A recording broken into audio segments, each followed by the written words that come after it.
the majestic great blue heron. Usually a solitary hunter, but every spring they group up for nesting season.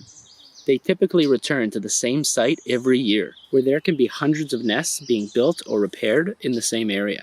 This site is known as a heron reef, or a heron rookery, which is a breeding place for the herons. They group up like this for safety.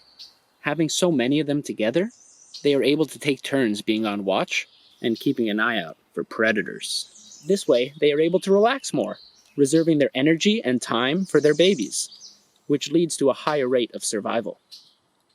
Aren't they cute with their little baby feathers still poking out? And so curious.